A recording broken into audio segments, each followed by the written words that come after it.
Hello and welcome to the Product Biz Podcast. My name is Monica Little and I'm your host. And I'm so excited to introduce you today to Sarah Jansel. On today's episode, we're going to be talking all about Shopify. So you maybe already have your own website on Shopify, or maybe you are on a different platform like Squarespace or Wix, or maybe you don't have your own website just yet and you're starting to think through where you should go, what platform you should use to get that website up and running. So no matter where you are on your current website journey with your small business, today you're going to learn the benefits and steps to take to see if Shopify is the right platform for you, and if yes, how you can leverage it and what the benefits are of this platform. I personally used Squarespace for my small business, which you'll hear me talk about. So this is going to be an awesome episode since I'm not super well versed in Shopify, but it really is the best place to put your website and your products on nowadays. So a little bit about Sarah. Sarah Jansel, nicknamed the Shopify Queen, is a speaker, podcaster, and CEO of Jansel & Co., where she and her team build, brand, and grow awesome websites on Shopify and also on Kajabi. Sarah began her entrepreneur journey by launching a fashion boutique in 2018.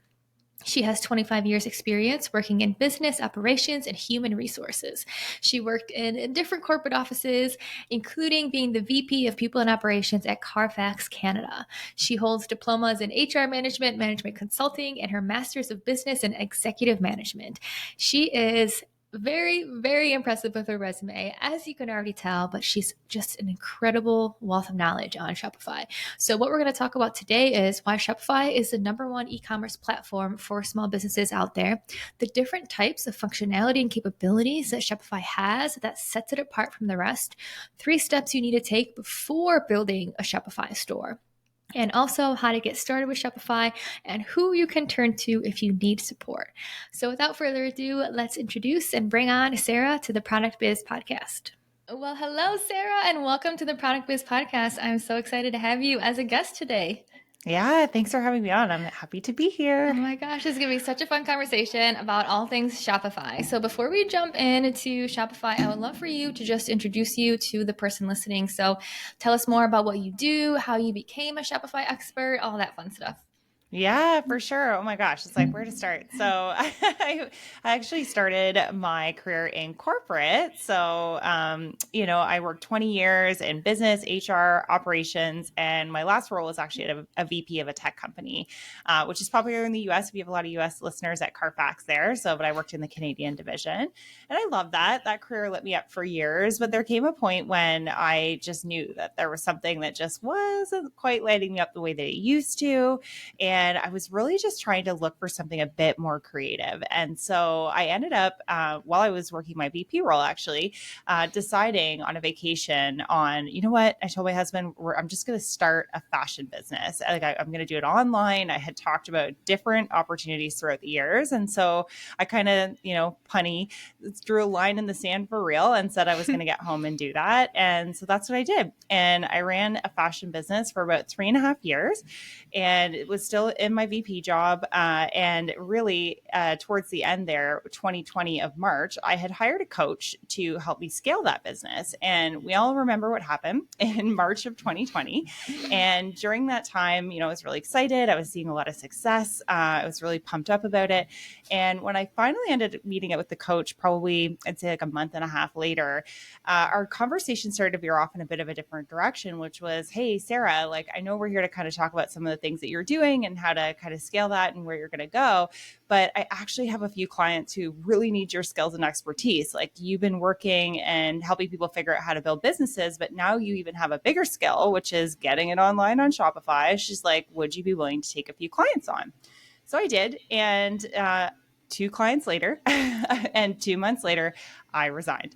I loved it so much, just the idea of being able to help people see the thing that I was really trying to see. So how to build really a business, and have a life and a business that you love. And so I totally jumped full tilt into that, dived full in myself in my own business. And here we are a few years later with Jansel & Co., where we help clients build, brand, and grow awesome websites, primarily on Shopify, but also on Kajabi. Oh my gosh, I love it. And we have such similar backgrounds too, which is so fun. Like corporate, and then also a product-based business. Mine was skincare, Yep. yours was fashion, and then that kind of morphed more into coaching. And you help people with Shopify and Kajabi, and I'm over here helping people with Etsy. So I love hearing your background and just seeing how we go through these different paths and we learn different things, and then we kind of stumble into the next thing and how it transforms. So absolutely love that. I'm going to assume your fashion website was Shopify. So you really used that, leverage that, use it to grow, and then started to help other people in Shopify. Is that right?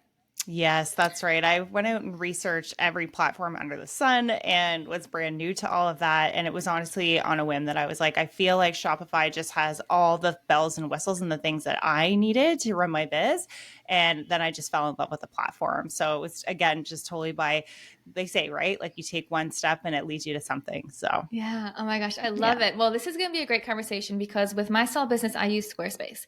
So I've Okay. heard great things about Shopify, but I started on Squarespace and just stayed on Squarespace. So I know how awesome it is in terms of the functionality and the different apps and the connectivity and all that amazing things. But before we get into some of those specifics, I want to just level set and ask you, what is Shopify and why is it the best platform out there? So for someone who was on Squarespace, like pitch me why Shopify is the place I should have been and how I messed up multiple years ago by using Yeah. Squarespace. No, for sure. Oh my gosh. And I will say we do convert quite a few clients to from Squarespace to Shopify. Yeah. And Squarespace is a great platform. Like there's nothing wrong with it. But there are some perks and some things that you're missing, I think, that are really helpful for somebody who really wants to dive into that product business and have a more integrated experience, I would call it. So I always say Shopify is kind of, and the reasons I chose it was it's an all-in-one platform. So similar to Square, you've got your customers, your inventory, your website. Like there's a lot of things that are really built in that sometimes when I'm talking to clients, they actually think these are separate components. And I'm like, no, these things are literally built into the tool, which is really great. So it makes it simple. You've got a blogging feature, there's all kinds of really cool things. But the one thing that was kind of missing, I think, on some of these other platforms, and Shopify used to not be so great on design. They have made a ton of enhancements. So people often used to gravitate 3-4 years ago to Square because it had better templates, better features. But now Shopify's really done a world of difference there. So the design feature is definitely there. That's a little myth that sometimes people hear. But when we think about Shopify, they use a lot of language about sales channels. And so what that really is the places that I can sell. And the places that I can sell from Shopify. So if I've added my products and I have everything that's there, all I have to do is click a button if I've installed a channel, and instantly my products are available for sale there. And a lot of platforms, you kind of have to cobble things together and use apps and a bunch of things, but like selling on Facebook, selling on Instagram, selling on Pinterest, right? Like some of the connections with different software, the fully integrated email tools and the flows that some of the Shopify features have really started to build in. So I really feel like it's a great tool because it starts to take all of the things that you need to do, whether it's on day 1 or day 100 when you're looking to scale. It makes it easy so you don't have to leave, right? Like you can just keep building on what you have. Oh my gosh, I love that because a couple of things that you said that totally resonate to me is I originally went with Squarespace because I heard from people that it was easier to do design on Squarespace. Yep. So I'm like, cool, I want to do the one that's going to be easier to customize. And I love hearing you say, well, now Shopify has really caught up and actually has great designs. Perfect. Yeah. Second thing that you said that I want to also touch on, which I think is so valuable, is how you talked about all of these amazing components that Shopify has, but your day 1 on Shopify versus your day 100 on Shopify are going to be totally different. Because I know sometimes hearing all of these amazing options can also maybe be a little It's overwhelming. Like, overwhelming. okay, now I got to not only make a website, but connect here and do email there and do this and do that. But I love what you said of you literally just take it one step at a time and you start to get every single piece of the website in a good place. And then maybe you go into email and then maybe you go into connecting on Pinterest. So do you have like a flow or just guidance on if someone's starting on Shopify, what do you focus on first? What's your main bet? And then what's like the second best thing to focus on? And the third, obviously it may depend on the business, but do you have any general guidance of what to really focus on when you first get signed up on Shopify? Yeah, definitely. There's kind of two different things I'm thinking about. And the first one is somebody who's just like brand new and it's like, I just like, where do I even start? And so I know you and I have some similarities in our approach. So this should hopefully be something familiar if you've been listening to this podcast. But really, there's three things. And we have a free guide as well that you can find on the janselandco.com homepage. But it's three things every awesome website needs. And it really focuses on understanding who your ideal client is. So really diving deep into some of the questions that you need to be able to answer for yourself so that you can start to market, use your sales materials, your emails, all the things, but you kind of have to have a starting point. What you need in terms of branding, because when you go to a website, you do need a logo, and people often think a logo is your brand, but there are other things like colors and fonts and stuff that you need to be thinking about. But there's some questions to help you answer. Really, brand is like personality. So like, what is the brand personality you're trying to portray? And then the third thing is all around positioning. So what is the product that you have? What problem is it solving? And then some really key things that you need to answer in order to make it clear to someone when you have a website. So that's like if you're brand new. In terms of being able to start on Shopify, I mean, for me, I feel like definitely use the guide. In terms of cadence of things that you do, I mean, one of the conversations I have a lot is, well, when should I start talking about this? I'm like, immediately. Just because your website isn't ready doesn't mean that you should wait. In fact, I'm like, do you have an Instagram handle yet? Is that where you need to show up? Is it Facebook? Like, where is it? Because I know it's client depending, but I'm like, go out and grab that and start talking about the fact that this is coming. So I feel like now or never, get started.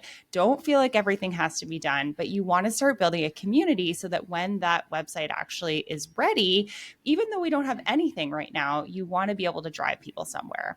Yeah. Some people will say an email would be handy there as well. Or we can also set up the website. So the coming soon, so you can like get on the list. It's the idea here is really that we're just trying to find really simple, easy ways that anyone can do to start building eyeballs that we can look at your products when they're ready to go.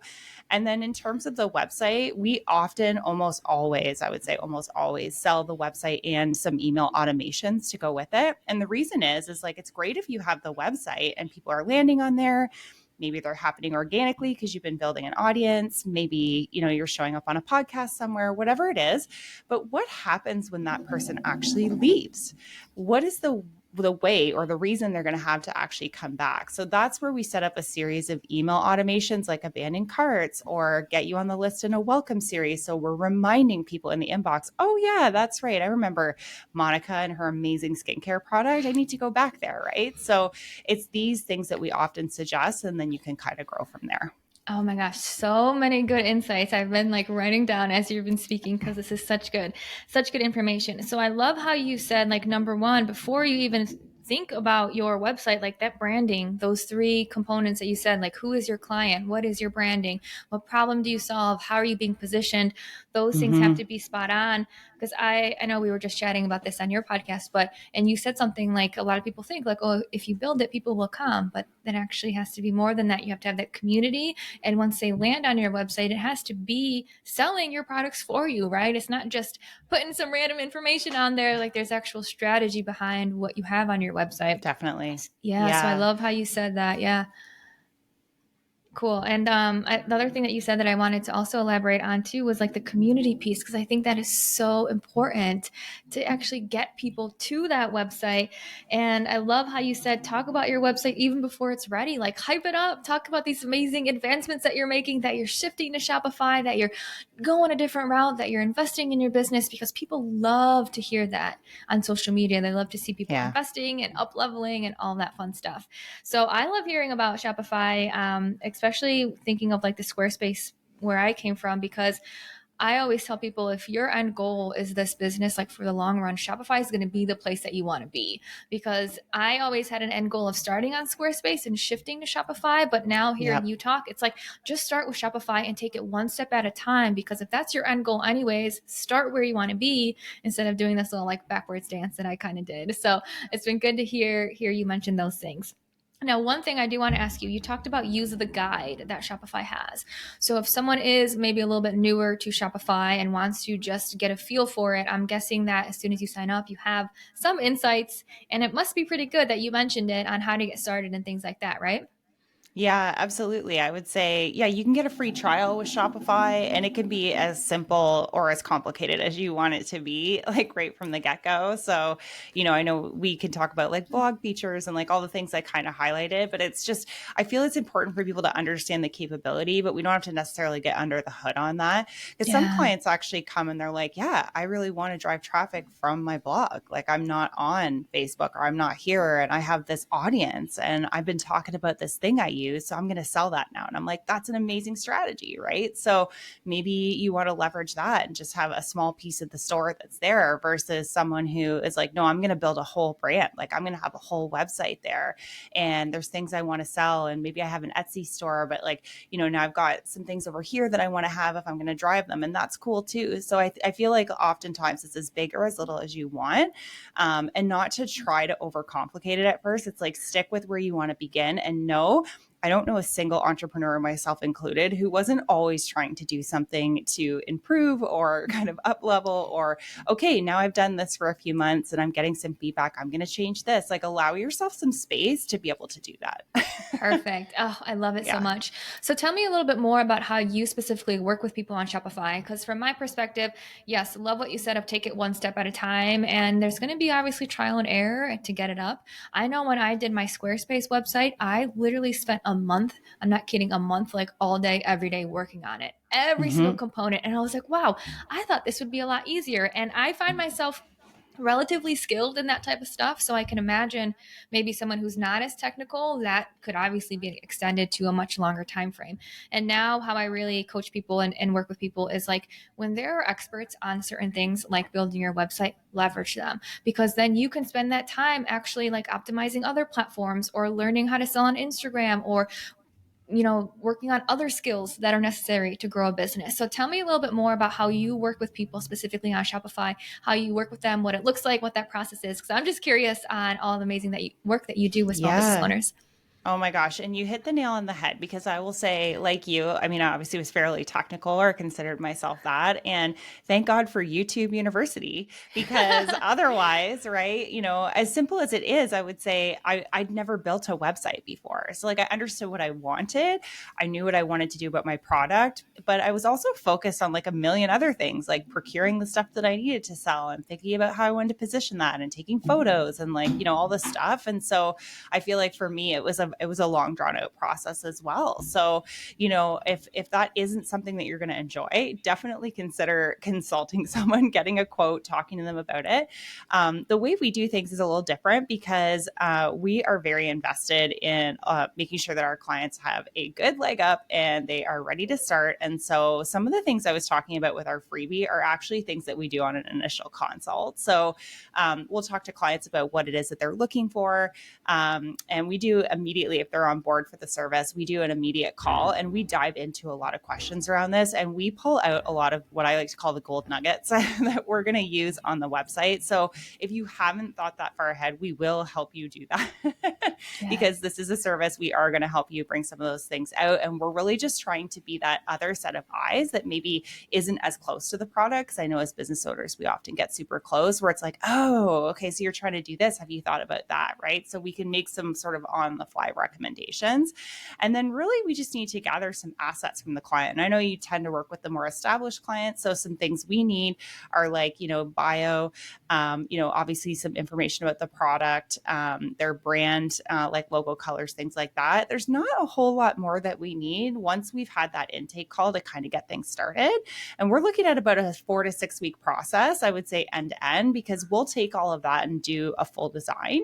And then we'll meet with the client and say, okay, what is your input? We want this to be a collaborative process. This is how we kind of see that going, but does this kind of line up with what you're doing? And then we'll talk through that and tweak it. And then we'll go back after that meeting, finalize the designs and everything, and then come back one more time and make sure, okay, have we missed anything? Because as quick as 6 weeks go, a lot can actually happen with your business in 6 weeks. Yes. So we just make sure that that's good to go. And then we'll train you at the end. This is something a lot of people do not do, is we want you to know enough to be dangerous. We want to empower the business owner so they don't feel like, oh my God, I'm in a panic at like 11 o'clock when I get an order. I don't know what to do. No, we will show you exactly what you need to do. Oh my gosh, I love that because Yeah. I have heard from some people where they work with someone on Shopify and then they're like, oh my gosh, now I don't know what to do. I've gotten this great website and I'm afraid to touch anything or go into anything because I don't want to mess anything up. So I Yeah. absolutely love that. Oh my gosh, so cool. Yeah. So And I think tip that, sheets. yes, Tip oh my, sheets are key. yes, all those things are so important. And I just want to reiterate too of just utilizing people who are experts on certain topics because we can spend, I mean, your team will do it in 4 to 6 weeks. So if it's someone who's not an expert trying to do it on their own and is going to put all that time and energy, I mean, I would say 2 to 3 to 4 times that amount of time for themselves to get it right. So I love that you offer the service because the website is so important for small business owners and having a website that actually is designed beautifully because when people go to your website, I mean, that's what they're looking for. They obviously know you a little bit, maybe a blog post, maybe SEO, maybe Instagram, but then that website's got to sell for you, right? It's got to have the branding, the design, the words and everything. So seeing how you help others do that is such a critical part of running a small business. Yeah. Yeah. I love Amazing. it. I love it. Okay. So another question I have for you. Do you have any other key marketing tactics that all brands should consider? Any other like marketing tips and tricks that you want to share with the listeners? Yeah. Oh my gosh. Okay. So first and foremost, if you do not have email marketing, today is the day to do that. Whether you have a website or not, you can still sign up. You can still have a link in bio. I know a lot of people are like, really? Like, does anybody check email? I'm like, do you check email? They're like, oh yeah. I'm like, yeah, me too. Like email has not gone. And there are a lot of statistics out there that show that it is far surpassing SMS, although SMS has a very good place for things. So we could probably go down a rabbit hole on that as well, your quick hits and things like that. But email marketing is going to be where it's at to start engaging people early and start getting them familiar with your brand, and then eventually marketing and then remarketing to them. So I would say that's just an easy one that you can do. You can sign up for an email list today and start growing that no matter where you're kind of at with your brand. So I think that's huge. Another one, I think we touched on it already, is just considering where it is that the people who are buying are showing up, and or maybe you want to test some areas that you're unsure of. Maybe I do have customers that are here, whether it's Etsy, whether it's Pinterest, whether it's, Facebook, wherever it is. And think about some of the things that you can do there to start driving that traffic. And if you are on Shopify, there are sales channels. So you can have a shop, you can start building a community, you can start testing that out. So that's been a huge one. I know when I ran my fashion business, there were some incredible stats that I've posted in the past, but it's like in a given month, like 80% of my sales were coming from Instagram. Wow. So that's huge because people would see the products, and I was able to tag the products because I had Shopify connected. They were able to check out really simply. They didn't have to leave. They didn't have to think about it. They could buy from my stories. Like, it's those things where we just make showing up in the places where the customer is so easy to get on the list or to buy the product that are really going to go the extra mile, because there are a lot of gimmicks. Like, I could talk about loyalty programs and like all kinds of things, and they definitely have a place, hands down. But what I really think at the end of the day is that we are busy and we just want things to be seamless. We just want it to be easy to buy that thing. We don't want to have to overthink it. So anything you can do to simplify that process is really going to help you. That is such a good tip. Like to truly think, where are your customers hanging out and how can you get in front of them and how can you make it as simple as possible? That is gold. Like that is such good information. And that's probably one of the key components that people really need to figure out is what is your audience doing? Where are they hanging out? What platform? And how can you connect with them? What type do they want? Like that really quick, something quick to click and just purchase? Do they need more information? Do they need to be educated? So I think that is such an awesome, awesome tip. So one thing I Yeah. want And to, oh, go ahead. Oh, I was going to say, I would just add on to this, and I'd be interested to know if you did this with your brand, because I don't think we've talked about this, but a lot of times, and I know I felt this way, I got into selling online. It was like online store, everything's going to be online. And very quickly, as I was launching my store, I suddenly got asked to do pop-up shops, or there was markets that came up, or I was asked to speak at an event, or like do like different things were coming my way. And that is going to happen if you're new, if you're established, like it just happens.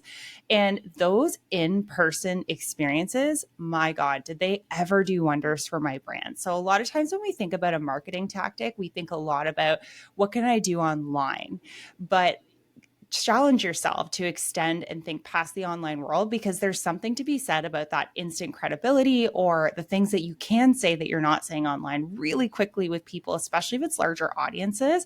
They can touch, see, feel your product. And just, I feel like that's something that we often overlook as being something that could be a huge strategy. I love that. Yeah, I did quite a bit of markets with plant-based beauty when it was up and running. But I found it was super interesting. I found that it was very much hit or miss for me with Mm, the different markets that I would do. But this is also, I think, where it came down to me literally signing up for every single market that I came across and not being proactive of where are my customers shopping? Which ones are they actually going to? Which one actually makes sense? So they were totally hit or miss. But when you did find a good one, I mean, that would be like the weekend to always be at that place whenever they had a market, because people would totally align with the products. What I love yeah. that you said, which I think kind of segues in, which is a big thing that I've been sharing with my people lately, is like the networking side of things. So I think you can do in-person events in terms of actually selling your products, but also in-person events in terms of just networking with others and like getting your name out there and meeting people and seeing who knows whom that may help you with your own business, or who owns a shop, or who knows someone who owns a shop, or who knows someone who's looking for a product just like yours. So I think in person in general can be done in so many different ways, but I love that it's not just online. It's not just like hiding behind the computer all the time Yep. and just putting the work in. It's also putting yourself out there and doing some of those uncomfortable things too. Yeah, definitely. Awesome. I love it. Anything else that you want to share about Shopify before we wrap up today? Anything that we missed, or any like top tips for someone who's thinking about it or currently on it? Anything at all? Yeah, I mean, I think if you're thinking about it, you're already halfway there, is what I Yes. would say. So if you're thinking about it, you're feeling the nudge, then you should probably listen to that intuition. Also, I think it's good to do your homework a little bit. So, think about, again, the things that you're looking to accomplish, and make sure that the platform you're looking to use is going to actually line up with that. If you're looking to sell a product and you want to expand that brand, but it's a no-brainer that Shopify is really the place to go. I don't work for Shopify. I am a partner. And I'm just saying this because I love the platform so much. We've seen so many clients with so many successes there. So yeah, I mean, don't hesitate to reach out if you have questions. I'm sure there'll be some show links here for me as well. You can find me on Instagram at Sarah Jansel, but like, ask your questions, because I know getting into this, there were so many things that I didn't think of, or didn't know, or didn't anticipate. So like Monica said, you're going to learn so much just from connecting with others and figuring out what the best step forward is. Yes, I love it. Okay, awesome. So share with us. I know you just said your Instagram, but if you want to share that again, your podcast, your freebie, share that information with us. I'll make sure to add it in the show notes, but we'd love to hear from you too. Yeah, so it's at Sarah Jansel. That's Sarah with an H on Instagram, or at Jansel and Co. We've got both both there as well. Right at janselandco.com. That's AND janselandco.com. You can find right on my homepage that freebie. There's a ton of information about our services. The podcast is on there. I've got the I Created That. Monica is going to be a guest talking about all things Etsy on there as well, which we're really excited about, because Etsy and Shopify are a good team. So yeah, reach out. Don't be shy, and love to hear from you. Awesome. Well, thank you so much, Sarah, for joining us today. And thank you so much for listening to the Product Biz podcast.